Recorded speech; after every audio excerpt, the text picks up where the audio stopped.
اما بعد فاعوذ باللہ من الشیطان الرجیم بسم اللہ الرحمن الرحیم مولاي صلی وسلم دائما عبد علی حبیبک خیر خلق کلہم۔ اللہ رب العزت کا ایک خاص فضل ہے کہ اللہ نے ہمیں اپنی بارگاہ میں آنے کی اور اپنے مہمان مہینے کی خاص نعمتوں سے نوازا ہے۔ پہلا عشرہ گزر گیا، ہم سے جدا ہو گیا۔ بعض لوگوں نے اس کی قدر کی، بعض نے نہیں کی، لیکن فرق یہ ہے کہ دونوں برابر نہیں۔ جنہوں نے اللہ کے مہمان کی قدر کی، اللہ ان کی قدر کرے گا۔ اور آج کا امام مسلم علیہ الرحمہ خصوصاً باب بھی شان رمضان میں، قیام رمضان میں اور تراویح کے وجوہ میں لائے ہیں۔ باب الترغیب فی قیام رمضان وهو التراویح، رمضان کے روزوں اور قیام اللیل کے بارے میں امام مسلم علیہ الرحمہ نے ایک علیحدہ باب باندھا، اور اس کو روایت کرنے والے فقیہ مدینہ جن کے بارے میں میرے مصطفیٰ کریم علیہ السلام نے دعائیں فرمائی ہیں، جن کی والدہ ماجدہ کو حضور کی دعا کی برکت سے ایمان ملا۔ پتہ چلتا ہے کہ در مصطفیٰ کریم علیہ السلام سے جو بھی مانگے مصطفیٰ عطا کرتے ہیں، چاہے وہ مال ہو، چاہے اولاد ہو، چاہے وہ ایمان کی دولت ہو، چاہے اللہ کی معرفت کی دولت ہو، ہر چیز بارگاہ رسالت سے ملتی ہے۔ وجہ کیا ہے؟ وجہ یہ ہے کہ اللہ رب العزت نے اپنے محبوب کو مظہر خدا یعنی کہ اپنے نور کا مظہر بنا کے بھیجا۔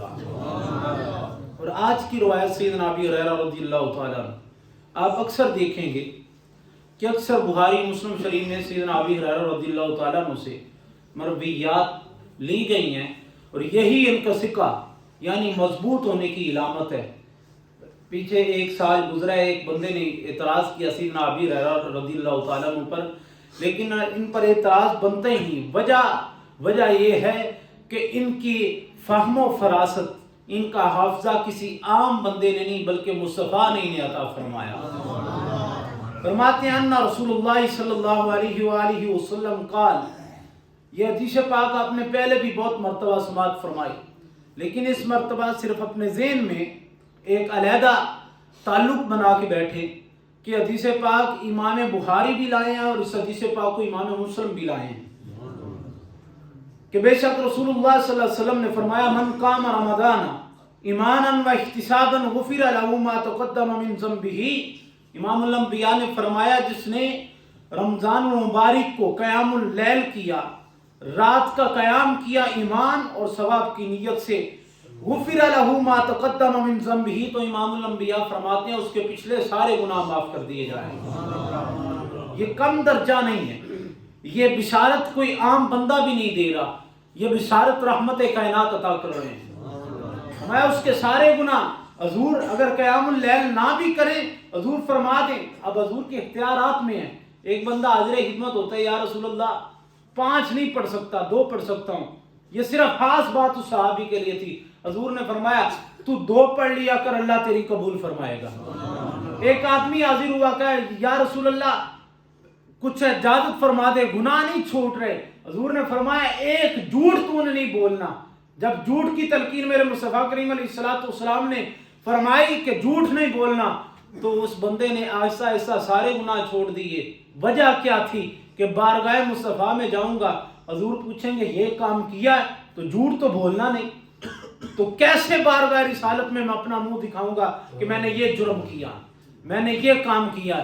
تو حضور علیہ الصلوۃ والسلام کا ایک عمل حکمت والا ہے، امت کے فائدے والا ہے۔ اور آگے حدیث حضور علیہ الصلوۃ والسلام پھر یہ سیدنا ابی ہریرہ رضی اللہ تعالیٰ عنہ سے ہے، فرماتے ہیں کہ ان رسول اللہ صلی اللہ علیہ وآلہ وسلم من صام رمضانا ایمانا و احتسابا غفر له ما تقدم من ذنبه ومن قام لیلۃ القدر ایمانا و احتسابا غفر له ما تقدم من ذنبه۔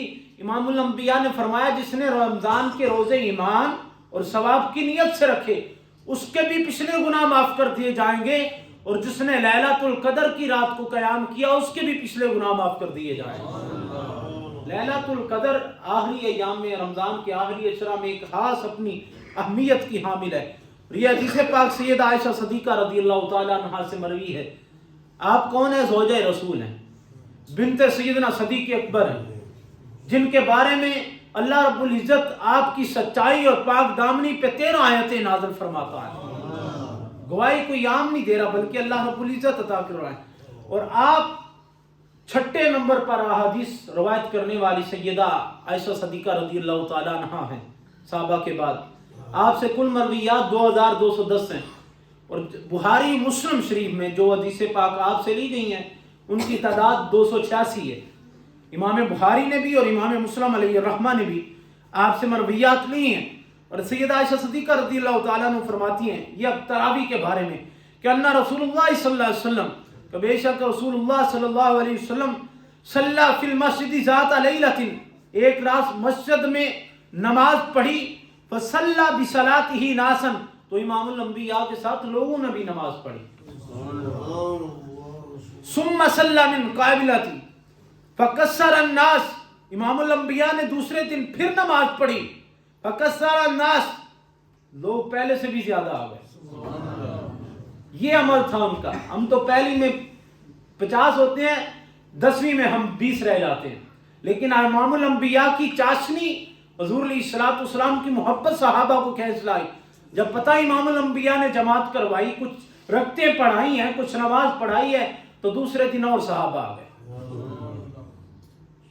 ثم اجتمعوا من اللیلۃ الثالثہ، اور تیسرے دن اس سے بھی زیادہ جمع ہو گئے مسجد نبوی میں صحابہ، او الرابعہ، یا چوتھے دن، فلم یخرج علیہم رسول اللہ صلی اللہ علیہ وسلم، حضور علیہ الصلوۃ والسلام تشریف نہیں لائے۔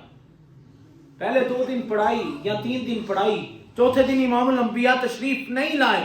فلما اصبح، یہاں تک کہ صبح ہو گئی، قال قد رأیت الذی صنعتم فلم یمنعنی من الخروج، امام الانبیاء نے فرمایا میں نے تجھے دیکھا ہے، تم سب پر نگاہ مصطفیٰ پڑی ہے، لیکن مجھے تم تک آنے نے ایک چیز اور ایک بات نے روکے رکھا ہے، الا انی خشیت ان یفرض علیکم، مجھے یہ ڈر تھا، خوف تھا کہ یہ نماز تراویح تم پر فرض نہ کر دی جائے، اگر میں لگاتار آتا تو تجھ پر فرض ہو جاتی، لیکن فرض نہیں کی گئی۔ قال وذلک فی رمضان، سید عائشہ صدیقہ رضی اللہ تعالیٰ عنہ فرماتی ہیں کہ یہ رمضان المبارک کا مبارک مہینہ، اور سیدنا فاروق اعظم رضی اللہ تعالیٰ عنہ آپ نے اس کا باجماعت نماز تراویح کا اہتمام کیا، اور حضرت ابن عباس، حضرت عبداللہ بن عباس رضی اللہ تعالیٰ عنہ بیان کرتے ہیں، آپ فرماتے ہیں کہ یصلی فی رمضان، ہم رمضان المبارک میں فرض نماز کے بعد 20 رکعتاً او ابل وتر، ہم 20 رکعتیں پڑھتے اور اس کے بعد وتر باجماعت پڑھتے تھے۔ اور مولا مشکل کشا شیر خدا حیدر کرار رضی اللہ تعالیٰ عنہ آپ کے صحاب فرماتے ہیں کہ ہم دور مولا مشکل کشا مولا مرتضیٰ کے دور میں بھی ہم 20 رکعت پڑھتے اور اس کے بعد 3 رکعت نماز وتر پڑھتے تھے۔ اس کا جو امام مسلم علیہ الرحمہ آپ کے یہ حاشیہ میں جتنی کچھ 15 سے 20 حدیث پاک ہیں جس میں 20 رکعت نماز تراویح کا بیان آیا ہے، اور اس کا اہتمام کرنے والے فاروق اعظم ہیں۔ تو جب مولا علی ایک دن گزرے، با جماعت نماز ہو رہی تھی، تو مولا علی نے فرمایا واہ عمر، اللہ تیری قبر پر کروڑوں رحمتیں کریں، تو نے اللہ کے گھر کو آباد کر دیا، اللہ کے گھر کو روشن کر دیا۔ اور روشن کس سے کیا ہے؟ روشن قرآن کی تلاوت سے کیا، اور آپ نے قاری کا انتظام کیا۔ فاروق اعظم نے وہ کون قاری تھے؟ حضرت ابی بن کعب رضی اللہ تعالیٰ عنہ آپ کی ابتدا میں سارے صحابہ کو جمع کر کے نماز تراویح کا اہتمام فرما کے سنت مصطفیٰ کو زندہ کر دیا، جس سنت کے بارے میں امام الانبیاء فرماتے ہیں جس نے میری ایک سنت کو زندہ کیا اللہ اسے 100 شہیدوں کا ثواب عطا کرے۔ اللہ تعالیٰ میری اور آپ کی حاضری قبول فرمائے. وما علینا الا البلاغ المبین.